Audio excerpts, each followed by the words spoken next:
In the midst of the chaos of the battle to rescue Palpatine, two Jedi cut their way to the command of Count Dooku's cruiser.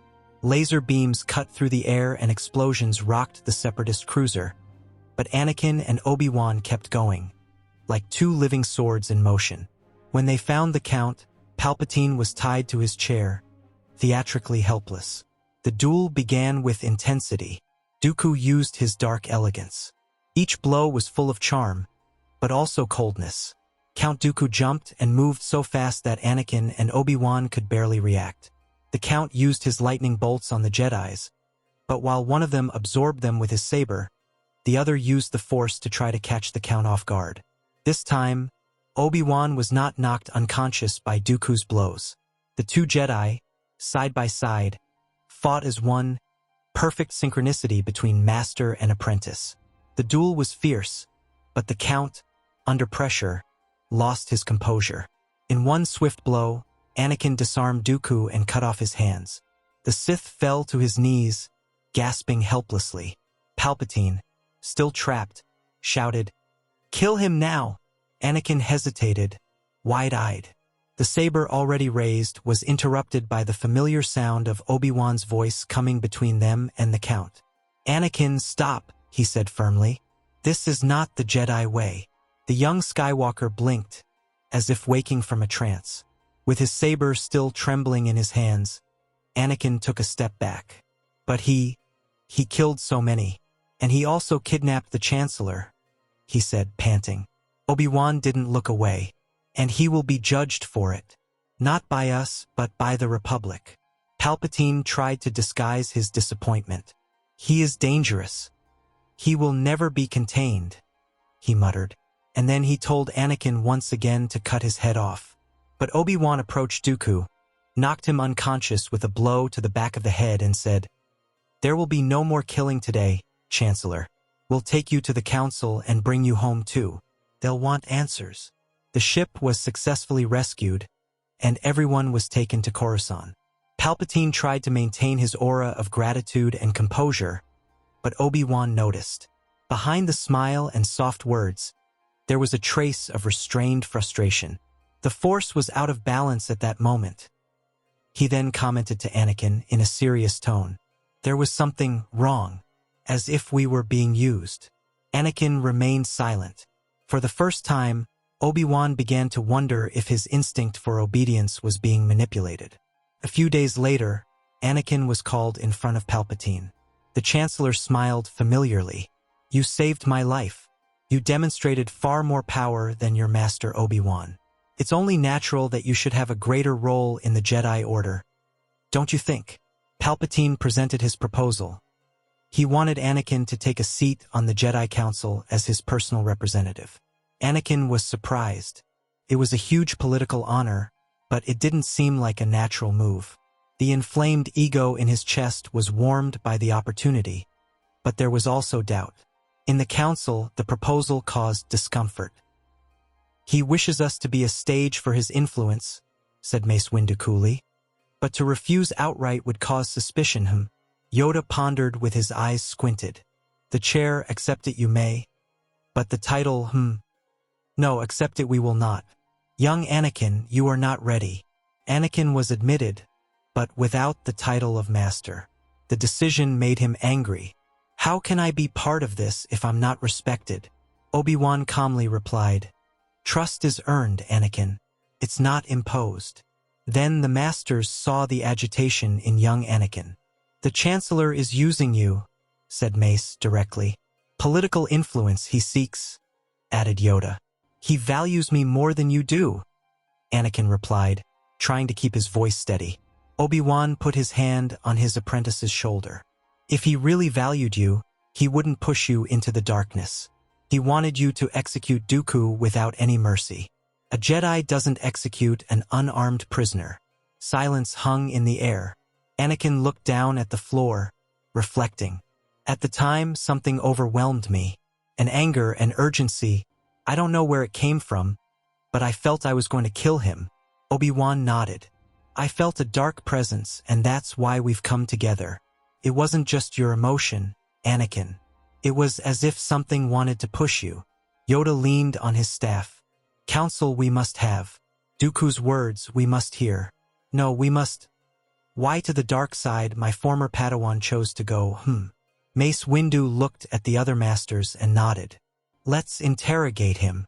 In the security cell of the Jedi Tower, Count Dooku waited in silence.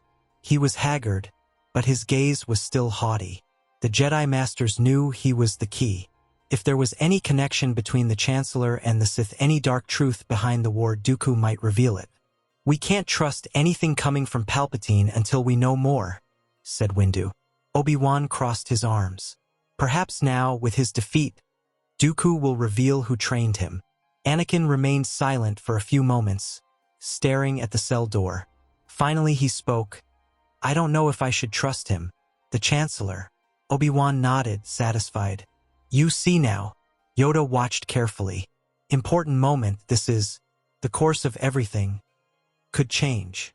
The group knew that the Republic was at a crossroads. And for the first time, Anakin Skywalker had deviated from Darth Sidious' plan, and that would change the fate of the galaxy.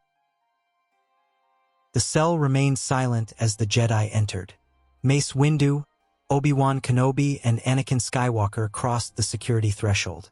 Dooku, even imprisoned, maintained an upright, almost haughty posture. I expected better from an order I once respected, he said coolly. Obi-Wan didn't reply immediately. It was Mace who began. You are in the custody of the Republic. If you cooperate, your life may be spared. Dooku merely smiled. Spared? By you? Don't pretend you have that power. Anakin crossed his arms, his eyes fixed on the former Sith Lord. Tell me who your master was. Tell me who trained you to manipulate this entire war. Dooku didn't look away. Manipulate? And the Jedi didn't manipulate it either. Obi-Wan stepped forward. Dooku, this war has taken billions of lives. You know what's at stake. The Count sighed, tilting his head slightly. Everything is at stake, Kenobi. It always has been. Mace squeezed his eyes shut, patient. We want names. Answers. Silence fell again. Dooku watched the three of them carefully, analyzing every word, every gesture. Fools, he finally said.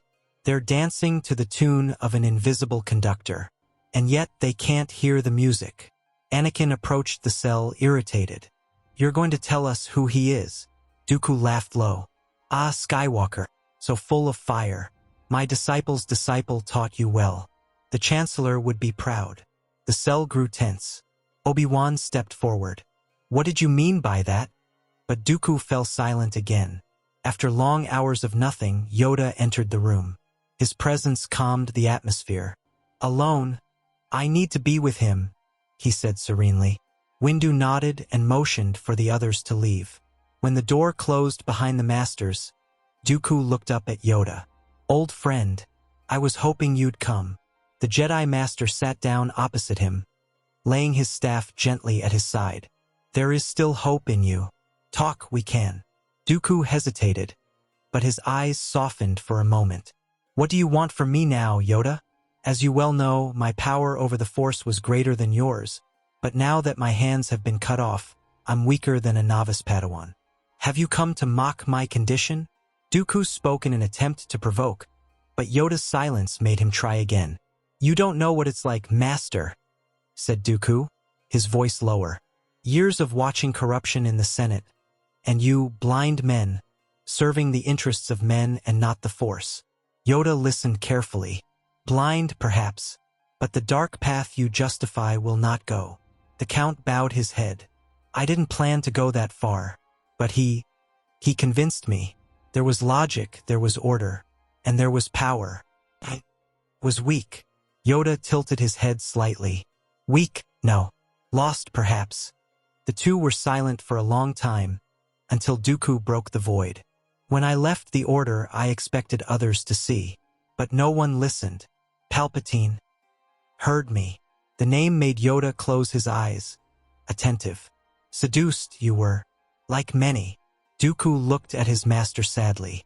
There's no turning back for me. But Yoda replied softly, there always is. You can choose. Lost in the dark. You are not yet. The Count looked away. You don't understand, Master. I've served him for years. And now, I'm here captive, by the will of those I despised. Yoda stood up with effort. Not captive, you are. You can still be free, if the truth be told. Dooku said, he promised me balance. He said the Republic would fall, and something better would emerge. Yoda approached. Lies have been told. Believe in something better, you must. The hours passed. The cells seemed to have stepped out of time. When Dooku finally raised his eyes again, there was a new look in them. Confusion. Do you still believe in me, even after everything? Yoda replied without hesitation. Believe, yes, but trust, conquer you must. Dooku nodded slowly. Perhaps I chose wrongly, but I still chose. Yoda looked at him with compassion. Everyone makes mistakes. Recognizing it is the first step. The silence returned, but this time it was laden with doubt. At the end of the conversation, Count Dooku sighed deeply. I can't give you everything yet. Yoda said nothing, just waited. The Count leaned forward, then spoke in a low tone, almost a whisper. But beware of Palpatine. The sentence hung in the air like a silent blade. Yoda showed no surprise, but his gaze deepened. Why? He simply asked. Dooku smiled sadly. Because he plays a much bigger game than you realize, and he never loses. But I can't say anything. Yoda returned to the Jedi Council room, his expression heavy with silence. Mace Windu, Anakin, Obi-Wan Kenobi, and the rest of the council were already waiting. I spent a long time with Dooku. Incomplete was what he revealed. Obi-Wan leaned forward. What did he say? Yoda took a deep breath. Beware the Chancellor, we must. The silence that followed was cold. Mace crossed his arms. Palpatine again. Obi-Wan exchanged glances with Yoda. That day, during the rescue mission, he wanted Anakin to execute Dooku even without weapons. Mace frowned. The Force was unbalanced at that moment. Master Ki-Adi-Mundi murmured. The dark side surrounds the Senate with greater intensity. Yoda nodded thoughtfully. The veil is thick. Palpatine concentrates power too quickly. Plo Koon spoke cautiously. We need proof. We need the truth as soon as possible. It was then that Mace turned to Obi-Wan and Yoda. Perhaps we should use what Palpatine himself wants. Skywalker. Obi-Wan raised an eyebrow. You mean, use it to get close to him? Mace replied firmly. Anakin is already close to the Chancellor. If he accepts the trust, perhaps he will discover what is being hidden. Yoda hesitated. Dangerous, that is, but necessary, perhaps.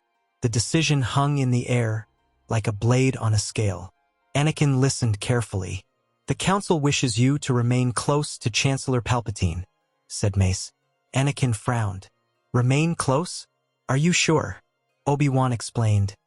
We want you to accept whatever he offers, whatever he says, but keep an eye on him, Anakin. What he says doesn't just sound political anymore. Yoda added, Watcher you will be. Strange things you must report. Anakin was slow to reply. Then I would be a spy. The word sounded bitter. Mace kept his tone firm. An attentive Jedi. Someone we trust. Obi-Wan stood up and walked over to him. Anakin, we know this is difficult, but you're the only one who can do it. If Palpatine really has something to hide, we need to know as soon as possible. The young Jedi took a deep breath. If it's to protect the Republic and prove that I can be a master, I accept. Obi-Wan watched him carefully, without smiling. Be careful, young Skywalker. Thin is the line between duty and pride. Over the next few weeks, Anakin visited Palpatine more often and accepted his invitations to dinner and conversation, as he always did. But now, the Chancellor's every word was heavy. My boy, Palpatine once said, smiling. The Council doesn't understand you, not like I do. Anakin remained silent.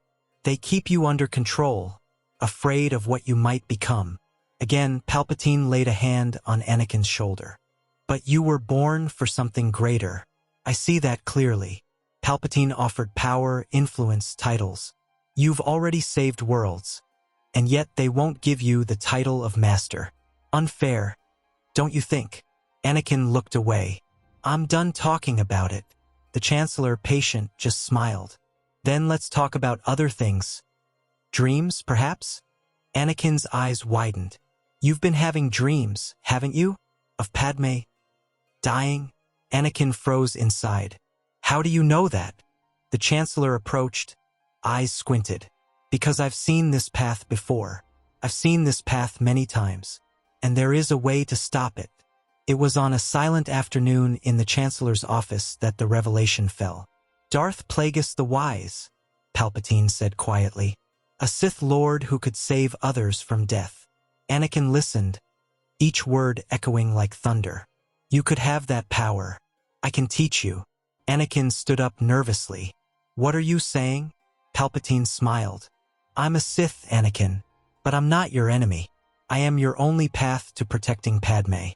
You have the choice to save the person you love if you agree to follow me. Be my next apprentice. Anakin staggered out of the office.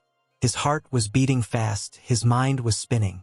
The words echoed, save from death. The only way. He couldn't keep that to himself. He needed advice, someone who understood. And so, in an impulsive decision, he went off in isolation. He was looking for someone he trusted. Someone he had known for a long time, even if they didn't always agree. He needed to talk to Padme. The night was calm, but Anakin's heart was not. He hurried to meet Padme. Each step was heavier than the last. When the door opened and she appeared in front of him, wearing a light blue tunic, he stopped and just looked at her. Anakin, is everything all right? He didn't answer right away. He just walked in and let the door close behind him. His eyes were different, darker, as if they carried the weight of a galaxy. Padme approached slowly. What happened? He hesitated for a moment, but then murmured, I've discovered something. Something terrible. She looked at him worriedly. Talk to me. Anakin took a deep breath and faced her. Chancellor Palpatine. He's not who he says he is. He's a Sith, Padme. The same Sith Lord the Jedi have been searching for since the beginning of this war. She took a step back, her face paling. A Sith? Are you sure? He told me himself, said Anakin. He told me that he can teach me how to stop you from dying. Padme put her hand to her mouth in surprise. But that's the dark side, Anakin. He turned around, confused. What if it's the only way? What if he really does know how to save you? She reached over and took his hand. You've saved me so many times, Anakin, but that's not who we are. That's not who you are. He looked at her with intensity. I thought I couldn't trust the council. But now, I don't know. Padme led him to the sofa and made him sit down. She sat next to him calmly. You trust me, don't you? He nodded. More than anyone. She then whispered, Then trust that you're seeing clearly now. If what you say is true and he really is a Sith, then know that Palpatine doesn't want to help you. He wants to possess you. Anakin was silent for long seconds. He always said that he believed in me, that the Jedi were holding me back, that I was special. Padme held his face with both hands. You are special, Anakin, but because of what you choose to be. Anakin bowed his head. What if it's too late? She whispered. It never is. He hugged her tightly, as if he feared losing her right there. They were silent for a while. Then he murmured, I'm not going to let this fear take me over. She smiled sweetly. Then you've already won. Anakin stood up, his eyes refreshed. I need to get back to the temple. The Jedi need to know the truth. Padme stood up with him. Go carefully. He kissed her gently on the forehead. I promise. In the Jedi temple, dawn had already set in. The chamber's large windows reflected the distant light of Coruscant. Mace Windu, Ki-Adi-Mundi, and Plo Koon were talking quietly when Anakin rushed in. I need to talk to you. Now. Mace raised his head. What happened? Anakin walked to the center. The Chancellor.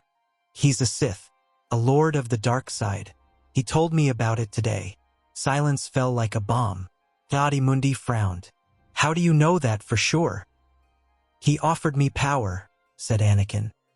"He said he could teach me how to prevent death, manipulate the Force itself. He spoke with every word. I confronted him, and he admitted it." Mace approached, serious. "Why didn't you tell us before?" Anakin stared at him. "Because I didn't know who to trust. But now I know." Mace turned to the other masters. "If what he says is true, then Palpatine is behind it all." Plo Koon shook his head in shock. The Sith Lord was at the center of the Republic's power all along. Mace turned to Anakin, his eyes hard. "You did the right thing, Anakin." The young Jedi merely nodded. "What are we going to do?" Mace answered firmly, turning to the others. "We need to act. Now, gather the strongest masters we have available. We're going to the Chancellor's office." Mace's eyes were dark. "If necessary, we'll arrest him." The Force seemed to breathe around them, calm before the storm. The atmosphere on Coruscant seemed to weigh down the city's buildings. For Jedi walked silently down the Senate corridor. In front, Yoda kept his eyes half closed, sensing the impending disturbance in the Force. Beside him, Mace Windu was determined. Obi-Wan Kenobi cast attentive glances, while Anakin, slightly behind, felt his heart beating fast. "The time has come," Windu said quietly. "We will see justice done." No one answered, but everyone knew what was at stake. When they reached the office, they found Palpatine in his chair, as if he were waiting for them. He stood up slowly, looking at each of them. "Jedi Masters," so solemn. "I wonder why you're visiting." Mace stepped forward. "You're under siege, Chancellor. You are under indictment for treason against the Republic." Palpatine raised an eyebrow. "So fast, so impetuous. There's no need for that. I am the Senate." Yoda shook his head. "No more. Over, your time is." Obi-Wan drew his saber. Anakin hesitated, but also activated his. Palpatine stared at them, and in the blink of an eye, a red saber came out of his sleeve with a hissing twirl. The attack came like thunder. Palpatine leapt at the Jedi, striking with fury and precision. Obi-Wan blocked the first strike, staggering backwards. Mace countered with a sideways movement. Yoda spun in the air, redirecting the Sith's energy. Anakin tried to find an opening, but the chaos made him hesitate. The fighting was intense. Palpatine slid across the floor like a living shadow. Mace and Obi-Wan tried to surround him, but he moved like lightning, striking with brutal force and speed. Yoda leapt from corner to corner, dodging deadly blows. Anakin finally advanced with a frontal blow, forcing the Sith to retreat for a second. "You are very powerful," growled Palpatine, "but blinded by the arrogance of the Council." Obi-Wan replied between blows. "And you, by your thirst for control." "I feared that young Skywalker might hesitate, but I knew there was a possibility that he would bring you here, and you are all exactly where I would like you," said the Chancellor with a macabre smile as he leapt into his office and pressed a button hidden on the inside of the desk. As soon as the button was pressed, a faint click echoed through the base of the desk, almost imperceptible to ordinary ears, but Palpatine knew the Jedi would notice. "Too late. You fools are too late. I am the Senate itself," Palpatine shouted, his smile now wider, more cruel. From the floor, small openings revealed themselves, and a bluish glow snaked through the room as if the room itself was waking up. Mace Windu frowned, feeling a slight imbalance in the Force. Yoda stepped forward, placing his hand on the hilt of his saber. Palpatine merely raised his hand in a theatrical gesture. "A gift, Jedi Masters, prepared with care for guests, uninvited guests." In an instant, the energy trapped beneath the floor exploded in an invisible shockwave, accompanied by a subtle but intense whitish light. It was no ordinary explosion. It was a pulse of energy attuned to the life force field, an ancient Sith technology that Palpatine had rediscovered in his obscure studies. The room was taken over by a distortion of reality. The Masters' bodies bowed. Their legs failed them. Mace Windu drove his saber into the ground to keep himself upright, but the weapon only entered the ground, cutting him like butter. Yoda fell to his knees, his eyes blurred. Anakin and Obi-Wan screamed as they felt their Force connections being violently compressed. For a moment silence reigned. Then Palpatine laughed. "You think you understand the Force, but you don't know its true side. The side where the will of the strongest dictates survival." He walked among the weakened bodies, feeling the dominance. Everything is where it should always be, but like a candle that won't go out in the wind, Mace Windu still resisted. Even though he was weakened, his eyes shone with determination. Yoda, for his part, mustered the last of his strength to throw his saber with precision against one of the panels, interrupting the flow of energy and causing the system to vibrate before stopping. Still, the smoke, the smell of burnt ozone, and the uncomfortable silence hung in the air. Palpatine knew they weren't dead. Not yet. But they didn't have to be. It was enough that they were shaken, vulnerable, and divided. Finally, Mace pushed him against the wall with an explosive movement. Palpatine roared, hurling Force lightning at him. But Master Yoda used all his knowledge of the Force and saved his fellow Jedi, effortfully redirecting the lightning. "Anakin!" he shouted. "Now!" And the 4 Jedis rushed at the Chancellor with no mercy. Each red saber strike or lightning attack was parried or blocked by the Master next to him, and so Palpatine was knocked down and kicked and slashed by the weapons of his enemies. Palpatine looked pleadingly at Anakin, realizing that he had to do something or he would fall right there. "They're going to kill me. Think of Padme. Think of the nightmares." The young Jedi closed his eyes for a moment. "I thought, but she believes in me, and I believe in her." Anakin delivered a powerful blow that knocked the Chancellor to the ground and cut his saber in half. Palpatine fell to his knees and said, "You are fools. The whole galaxy belongs to me." Mace approached, saber in hand. "No more. The tyranny is over." Obi-Wan watched in silence after the victory. Anakin breathed heavily. For the first time, he saw clearly who the real enemy was and how nearly he had lost his way. Yoda walked over to the fallen Sith. "Your defeat, that is. Justice, not revenge." Palpatine spat hatred. "You don't understand. Without me, everything will collapse. Chaos will come." Obi-Wan turned to Anakin. "You made the right choice." Anakin, still shaken, nodded. "She helped me see Padme. I told her everything." Mace looked at the approaching guards. "We're taking you to the temple. He'll be tried for his crimes. The Republic will know the truth." On the way back to the Jedi Temple, Anakin looked at the city lights. Yoda, beside him, spoke calmly. "Darkness, there still is, but hope has become greater." Obi-Wan put his hand on Anakin's shoulder. "We're all together now, brother." Anakin sighed. "I almost fell, but I didn't, and I won't. But now I need to find Padme and thank her for everything." Mace Windu walked ahead, determined. "Let's get the council together.